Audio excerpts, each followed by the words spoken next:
Hi, everyone, and welcome to the 14th episode of TV It's All We've Got. I'm Lauren Danikian, and I'm here with my dad, George Danikian. And this week, we are tackling some movies. How you going, Dad? I'm not too bad. Good to see you. Good to see you I too. hear that while the cases in New South Wales, the COVID cases, are coming down very quickly, in Victoria, the lockdown capital of the world, the numbers still keep climbing.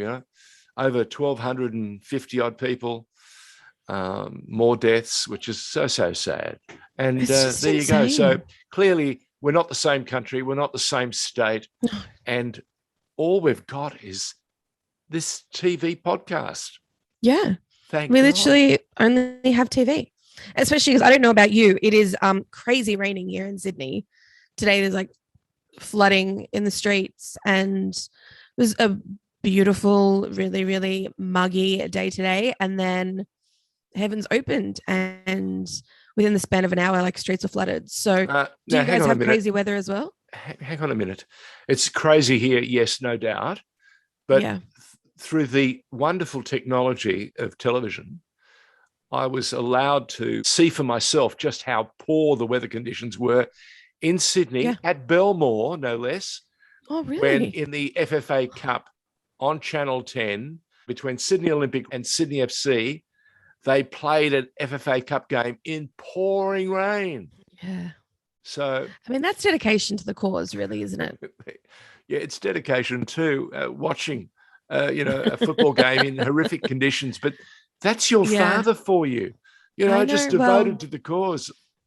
You really are. I am. It is really your one true love. It's a bit like my true love for our unique podcast, one of a kind, called TV It's All We Got. Yeah. And I'm thrilled to bits that we've notched up 14 podcasts. Go figure. And it's weird when you think about it. Like, we've been doing this for 14 weeks. It sucks that we were in lockdown, right? Completely sucks. Yep. But just having the time and the opportunity to be able to come up with something like this and to take time out of our it's all to do busy with you. schedules of doing nothing. It's all to do with you. You're the one that got off your backside and said, hey, Dad, how about if we do this? Well, technically, I'm still on my backside. But I just thought, while we're both trying to figure out what we're going to do in this lockdown period, why not use this time wisely and use it as an excuse for us to catch up? We're already watching TV shows. Yeah. So why not talk about it? And tell some stories at the same time. Tell some stories. And discover a little bit about each other that maybe we didn't know. Yeah. Yeah. Because I can remember. And you know what's really funny? So many times as youngsters, and I was much younger too when I was your father and you were just born, but I enjoyed all those animated features I would take you to, because your mother kept saying to me, oh, you're going to love Shrek. Well, the beauty of it is, like, watching all of those movies now, you realize that there are a lot of jokes in there for adults. Oh, yeah. That would go straight over kids' heads. Pixar and Toy Story, Finding Nemo, those. Yeah. I mean, we've seen so many good shows, and there are some new ones that I've got for you too. There are. Yeah. I'm actually getting really excited. I'm trying to expand my horizons a little bit. And so did you notice my eyes nearly fell out of my head? Yeah, I noticed they popped. So I'm excited to hear what you have for me later and what I have for you. But before we get to that, we need to talk about the movies that we watched this week. Okay. So when we say TV, it's all we've got, we're referring to anything that you can watch on TV. With all the streaming services that everybody has nowadays, we have access to movies that were meant to go straight to cinema, but are now coming straight to our streaming services and are sometimes showing in both. And Red Notice, the one that you asked me to watch this week, is one of those movies.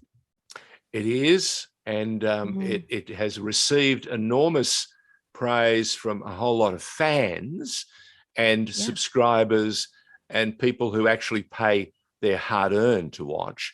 Critics, not so much.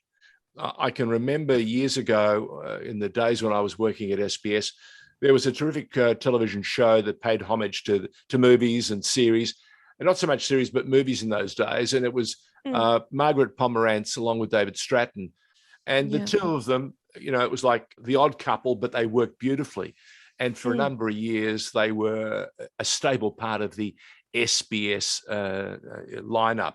And I've got to say, one of the reasons we're doing this is it's a bit of a homage to those two, but it's also the only time in my life that I'm allowed to pull faces and show you my immense range of emotions. But you're human, you're not a robot. Because as a news anchor on SBS, Channel 9 and Channel 10, of course, you don't have any emotions. You're just the newsreader. Telling it like it is. Parlaying, imparting, passing on information that's come your way in the most emotionless fashion possible. Enunciated well, that's important, because people need to understand anything and everything you say. And it always fascinates me where people say, one of the things we enjoyed about watching you, George, was we understood what you were talking about. Well, can I tell you, for a young boy who grew up and went to school with no English, that was like, it was the best thing to hear. So during this podcast, we get to play. I get to listen to you tell me about the things that you like and the things that actually move you. That's the other thing that I like about our podcast. We get a chance to cover some interesting ground and talk about topics that generally wouldn't get too much exposure. So TV, it's all we've got. The podcast is a little bit about a whole bunch of things. So last week you asked me to watch a particular show, and I immediately jumped in and said, well, you've got to see Red Notice after all the time and all the publicity we've given it. And I think we've spoken about it on 3 podcasts. You said to me, Dad, okay, you've always said to me, you love whodunnits. I'm going to give you a whodunit. And it's called Knives Out. Yes, and it on stars, Netflix. On Netflix. And it has a tremendous cast. It Great has lineup. Daniel Craig, Michael Shannon, Toni Collette. But it doesn't end there. It goes on and on and on. And it also features, dare I say it, Captain America. Yeah, Chris Marvel Evans. hero Chris Evans. For all those who saw the Avengers and saw Thanos, create mayhem and wondered what would ever happen to Captain America. Well, now we know. He left the Marvel universe, ended up on Knives Out, and plays a real family. interesting role. And we don't do spoilers, do we? No, we don't. So I can't say any more than it's a Captain America, but not as you know it. Not as you know it. Yeah. He's actually quite a cheeky character, which you don't really get to see that side of him, like as an actor when he plays Captain America. No, because he has to be. It's a bit like being a news anchor. He's straight up and down. He fits into the uniform or the suit, and he's Captain America. And always has to keep face. Correct. So no one. And he's like stressed or anything. He's like a cardboard cutout, but this is a bit different. Yeah. He wears a nice woolly jumper. Can I just say, the other actor that needs to get an awful lot of kudos and support is the fine young actress who throughout the movie is Ecuadorian, Peruvian, Spanish, Argentinian, Brazilian. They all members of the family think she comes from all these other places in the world.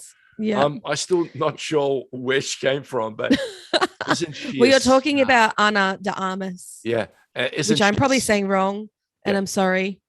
But isn't she a star? Well, she is, and she's in the new Bond movie as well. I thought we weren't going to provide any spoilers. Well, no, we're not. That's not a spoiler. Well, If you've seen a I like preview for I Bond, like you know going she's into in a it. Bond movie not knowing anything, Or not knowing who the Bond girls are. nothing. So it's like the first time I saw Ursula Andress. I had Oh, no okay. idea what that vision was that just walked out of the sea. Mm. And I felt like Sean Connery. I got an eyeful. It was like, oh my God. I thought she was the most beautiful, stunning woman. So, okay. So what did you make of Red Notice? Well, we didn't finish Starring- talking about Knives Out. Tell me what you Okay. thought about Knives Out. Okay. Knives Out. Oh. At first glance, you're sort of not quite sure, Mm. and it grows on you. I think it's Daniel Craig's accent. Mm. I found it difficult. Yeah. Yeah. It's almost I off. understand that. It's almost off-putting. Yeah. And then, of course, you start to get deeper and deeper into the story, and you start to realize, oh, hang on, who did do it? Yeah. And of course, as you're drawn deeper and deeper and deeper, the better the story gets. And I like it. I liked it. I remember I said to you, oh, please don't ask me to do it. Yes, I do remember that. And I want to apologize openly. So to my daughter, Lauren Danikian, played well, done good, darling. Thanks. Dad enjoyed it. Yeah. Because I rewatched it. You know, we had just a bit of time to freshen this week. up. Just to freshen up. And I did remember leaving the cinema and going, that was cool. Yeah. Because I didn't pick it. And I'm not going to spoil anything. No. But I didn't pick it. And we've said this before, I'm the type of person that if I see a character and I get that gut feeling and I know they're bad, I know they're Movie's bad. over. Yeah. I didn't get that from this. And so for me, that's really exciting. And that's when I said, you know, Dad has to watch this movie. No, I'm buying because it. if I can't guess it, then there's something to it. Good. I like it. It's worth a look. And if you're into whodunits, and you know, based on how many films and how many plays have been written and played out, a lot of people do love a good story, especially you know, that has a lot of red herrings and a few spicy little bits of calamari thrown in just to keep you off guard. It is a delicious finish, and it's worth it. And you think, that the tempo starts to change and you get closer and closer and closer. And in the best traditions of a old Charlie Chan movie or a Sherlock Holmes, all will be revealed. So it's great. Good stuff. All right. Yeah. That's if I had to rate it out of a 10, I'd give it a very healthy 7.5, 8. Yeah, I think that's good. Yeah. I think anything over a 7 is pretty good. Oh yeah. So with that in mind, that's Red Notice out of the way. No, sorry, that's Knives Out out of the way. So how did Red Notice stack up? Do you know what? Red Notice was actually quite good. It was a fun watch. Yes. I mean, I didn't go into it taking anything seriously. I have been a fan of Ryan Reynolds for a very long time. And I think he's finally hit that sweet spot of that tone in his character where you know it, you anticipate it, and it still surprises me each time. Such a smart ass, and I love it. I just think it's such a great character. Deadpool was that sweet spot that he found. Yeah. And he now can take the mask off and do it without the mask. Yeah. And that's in or out of the suit. Yeah. Very good. Very good. I still haven't seen Free Guy. I haven't watched Free Guy either. So maybe that's something for a podcast going down the road. Yeah. But for the time being, I liked it. Keep talking. Again, no spoilers. What did you make of Gal Gadot? Oh, she's so stunning. Oh. It's I just think she's so beautiful, and she played that character very well. I don't think I could fault it, really. And I mean, look, Dwayne The Rock Johnson is always just going to be The Rock to me. Like, for me, he's just always the same character. And no, he was the Emperor King. No, he was the Scorpion King, wasn't he? Scorpion King. Yeah, but that was like his first acting role, wasn't it? he did okay.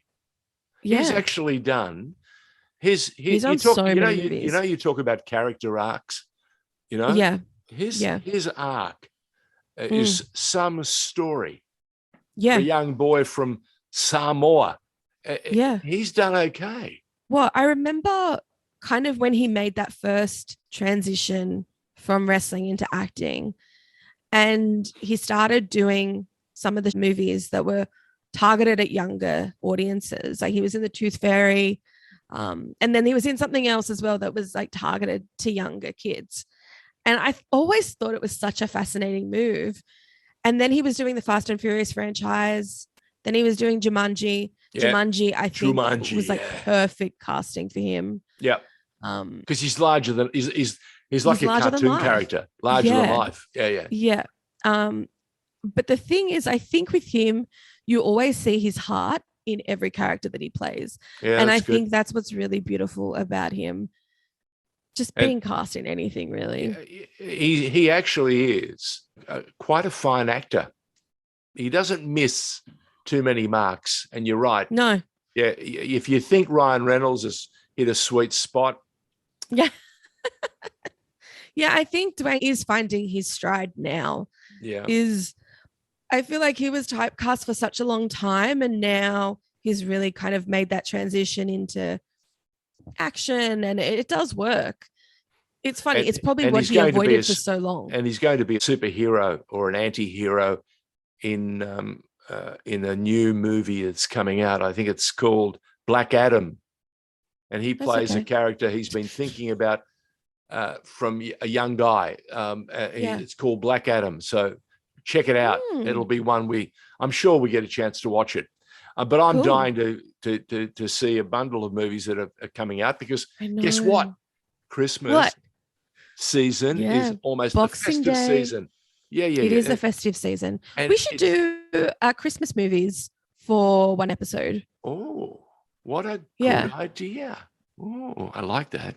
Yeah. Maybe not the next one, but the one after, maybe, as we get closer. Yeah, the one that's closer to Christmas. Yeah, as we get closer to Christmas. Yeah. Yeah. Well, there you go. Yeah. Okay, so how would you rate how did you rate Red Notice as a movie out of 10?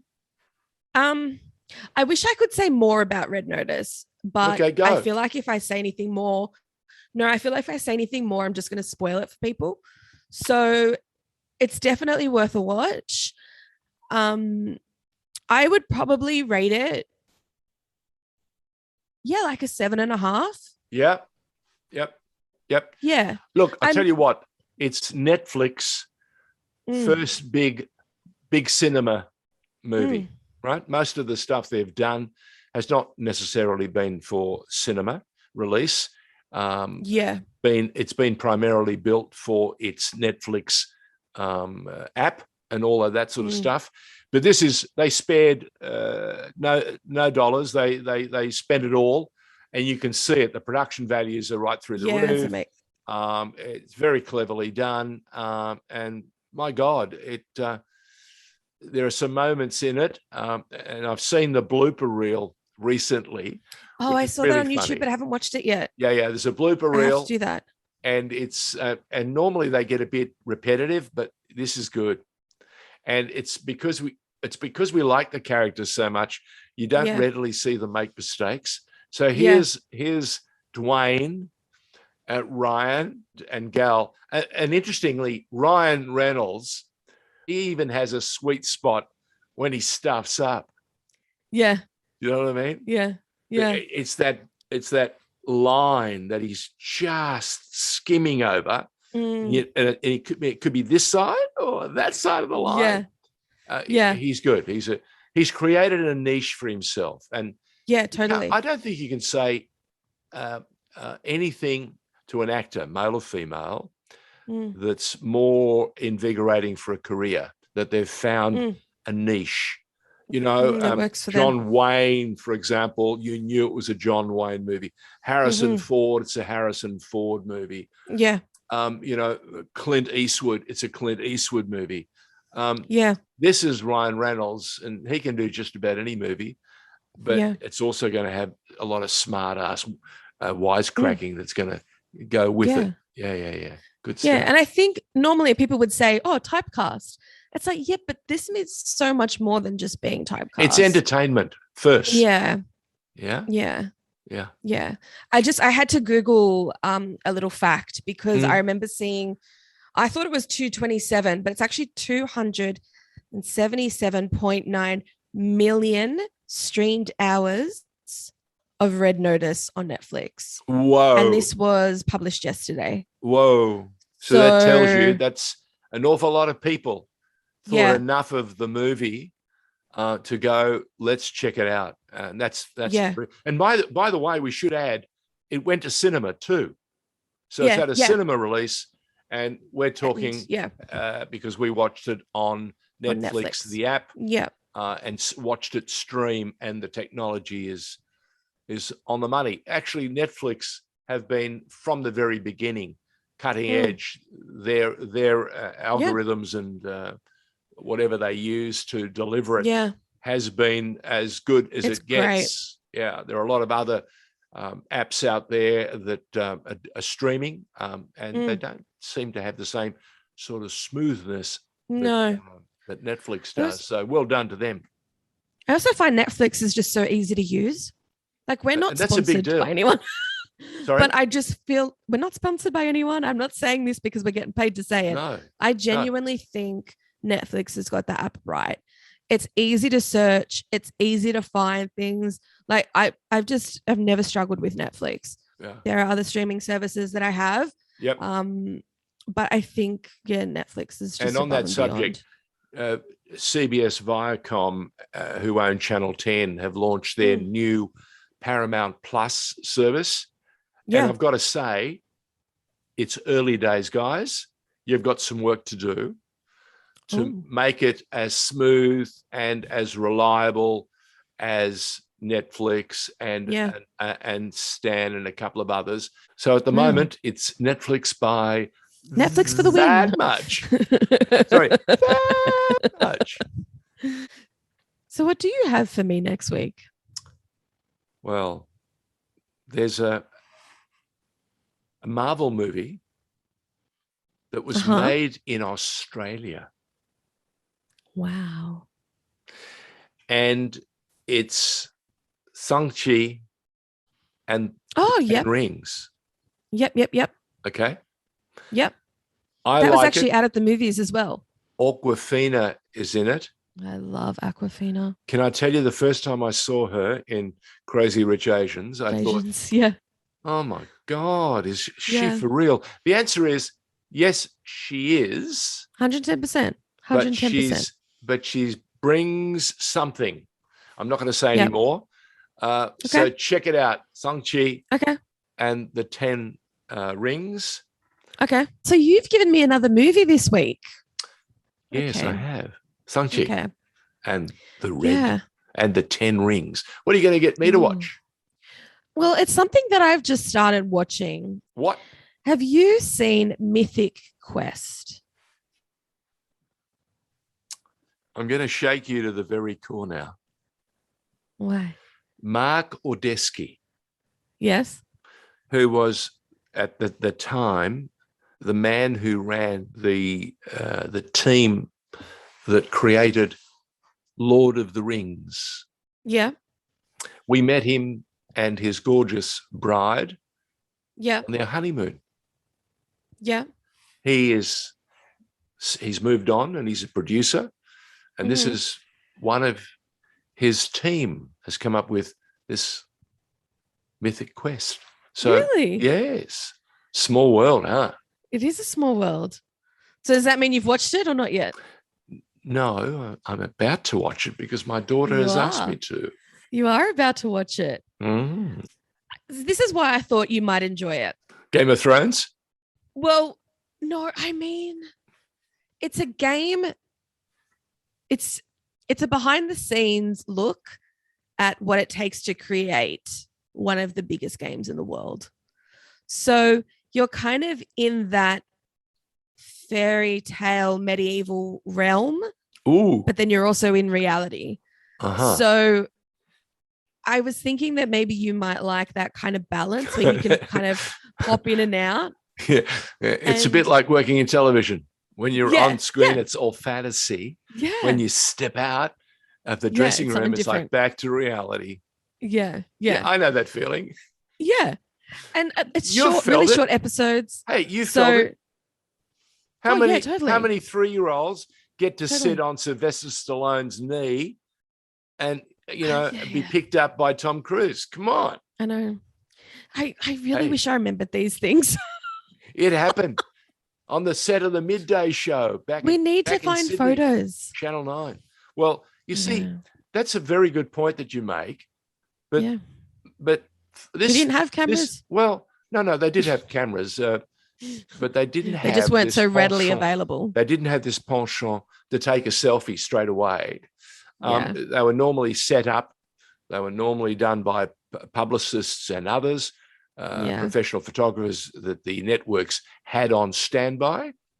And we're talking about what happened in the makeup room, in the makeup chair. I'm about to go on air to do the news, and you're sitting there, and in comes Sylvester Stallone and Tom Cruise, because they're about to appear on the midday show, which was being run an ordinary day by Ray Martin, and you started talking, and they were fascinated, and you ended up sitting on their lap, and they were all chuffed. You were telling them what you were going to do when you got on the TV set, and they were thinking, "Wow!"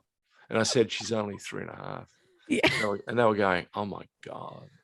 So there you go, a little fantasy until you're back into reality. Yeah, it's like a whole other world, isn't it? That's the life of working in TV, or once upon a time. Yeah. Well, very different. It's a very different business today than it was 20 years ago, 30 years ago, 40 years ago, and 50 years ago. And I think the reason for that is because they were heavily focused on being competitive. They were heavily focused on making money, and they made oodles of it.